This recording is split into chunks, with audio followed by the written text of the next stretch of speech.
On October 19, 2025, thieves disguised as construction workers stole 8 pieces of the French crown jewels valued at €88 million from the Galerie d'Apollon lit. Apollo's Gallery of the Louvre in Paris, France. The robbery took less than 8 minutes, of which the thieves spent 4 in the museum itself, and occurred during regular opening hours. It was the first art theft from the Louvre since the 1998 theft of the painting Le Chemin de Sèvres. On October 25, 2 suspects from Saint-Denis, both around 30 years old, were arrested, one of them at Charles de Gaulle Airport as he was preparing to board a flight abroad. In the heart of Paris stands the Louvre Museum, home to the Mona Lisa, Venus de Milo, and centuries of priceless history. But on a quiet Sunday morning in October 2025, something unthinkable happened.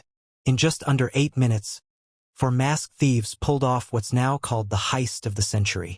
Welcome to the story of how the world's most secure museum was robbed in broad daylight. It was 9:30 a.m., just 30 minutes after the Louvre opened its doors. Tourists were trickling in. Security was active. But 4 masked individuals had a different plan. Using a truck-mounted powered ladder, they accessed a second-floor window, an entry point no one expected. Inside, they moved with precision. Their target? 8 Napoleonic-era jewels, including a sapphire tiara and necklace worn by Queen Marie-Amélie and Queen Hortense. The 16th-century Galerie d'Apollon within the Louvre displayed what remained of the French crown jewels, including the crown of Louis XV and the Hortensia diamond. The first documented theft from the Louvre occurred in 1911, when Vincenzo Peruggia, a former employee of the museum, stole the Mona Lisa, recovered 2 years later in Italy. In 1998, the painting Le Chemin de Sèvres by Camille Corot was stolen and has not yet been found. At the time, the Louvre director Pierre Rosenberg warned that the museum's security was fragile.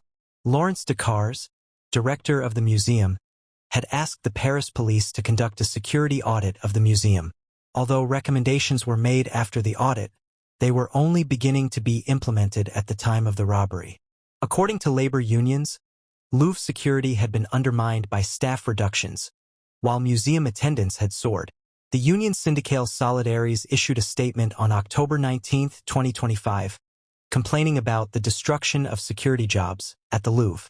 Other French museums that have also recently been targeted and had items stolen include the Cognac J Museum and the Hiron Museum, both in November 2024, and the Adrien Dubuche Museum in September 2025. The National Museum of Natural History in Paris was also robbed of gold worth €600,000 on September 16, 2025. The thieves used simple cutting tools. No explosives, no high-tech gadgets, just speed, planning, and timing. They were inside for less than 4 minutes. The entire operation, from entry to escape, lasted 7 minutes. Security experts later admitted, "These days, a Cartier store is better protected than the Louvre," a shocking statement for a museum with state-of-the-art surveillance. The Louvre is the most visited museum in the world, but it's also a symbol of French heritage. The jewels stolen weren't just expensive. They were historical artifacts tied to France's imperial past. The robbers knew exactly what they wanted. No paintings, no sculptures, just the jewels. Experts believe they were stolen to order, possibly for a private collector.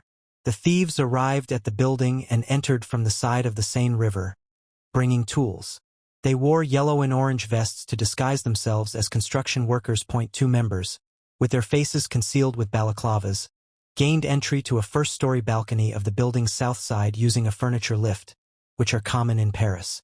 Once they gained access using the lift's platform, they used a disc cutter to cut through a glass window to access the Galerie d'Apollon, triggering security alarms.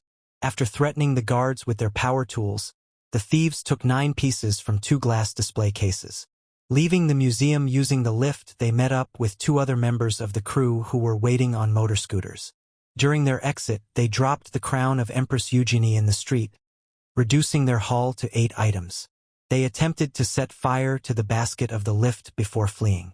The thieves fled along the banks of the Seine to the Boulevard Périphérique and then took the A6 autoroute southwards. The entire robbery took just under 8 minutes, of which the thieves spent only 4 in the building proper. Within hours, French police launched a nationwide manhunt. Surveillance footage was reviewed. Witnesses were questioned. But the robbers had vanished. 8 days later, 2 suspects were arrested. But the jewels? Still missing. The arrests raised more questions than answers. Who were the masterminds? Was it an inside job? And could the Louvre's security have been compromised from within? The Louvre had multiple layers of security, motion detectors, guards, cameras. But the robbers exploited a blind spot. The second-floor window had no alarm. The jewels were displayed without reinforced glass. This heist exposed a chilling truth. Even the most secure institutions can be vulnerable. And it wasn't the first time. Museums across Europe have faced similar breaches in recent years. While fleeing, the robbers dropped the crown of Empress Eugenie, which was found badly damaged, due to the thieves pulling it through an opening in the glass cases that was too small for it. Director Decars shared that initial assessments suggest that a delicate restoration is possible. The Paris prosecutor's office opened an investigation into the incident, with the prosecutor Laure Becue saying that 60 people had been assigned to the investigation. Interior Minister Laurent Nunez said in a later statement that more than 100 investigators were assigned. Police reviewed CCTV footage along the escape route. Photographs showed a small truck parked next to the museum with its lift extended up to a first-floor balcony. Le Parisien reported that the police recovered power tools, a blowtorch, gasoline, gloves, a walkie-talkie, a blanket, and a crown at the scene. A total of 4 people were suspected to have participated in the robbery. 2 individuals were arrested in connection with the robbery on October 25th. One of them at Charles de Gaulle Airport while trying to board a plane bound for Algeria. Both were already known to police from past burglary cases. Investigators said they matched trace DNA evidence recovered from a helmet left at the scene of the crime to one of the suspects. The Louvre heist sent shockwaves across the museum world. Institutions from London to New York began reevaluating their security protocols. Insurance premiums skyrocketed, and collectors became wary of public exhibitions. It also reignited debates about artifact ownership. Should priceless items be stored in vaults or displayed for the public? Interpol joined the search. Rumors swirled about the jewels being smuggled to the Middle East or Eastern Europe, but no credible leads emerged. Some experts believe they'll resurface in 10 to 20 years, once the heat dies down. Others think they're already in a private vault, never to be seen again. The museum was evacuated and closed to the public immediately after the robbery.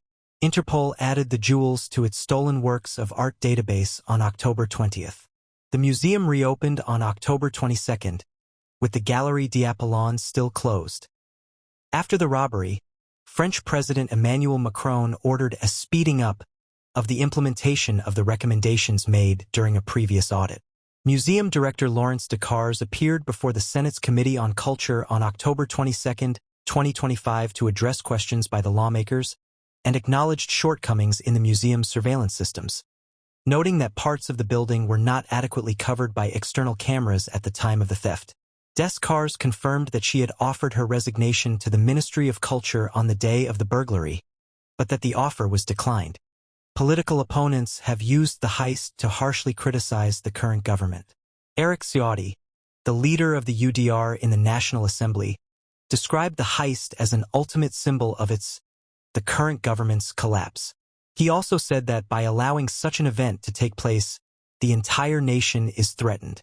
The Communist Party Senator Ian Brossett also criticized the government's feeble reaction to a recent strike over untenable conditions at the museum.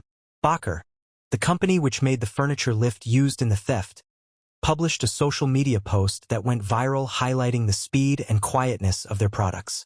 The Louvre heist wasn't just a robbery, it was a wake-up call, a reminder that history, no matter how protected, can vanish in minutes.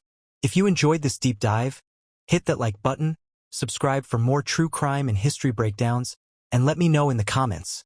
Should museums prioritize security over public access?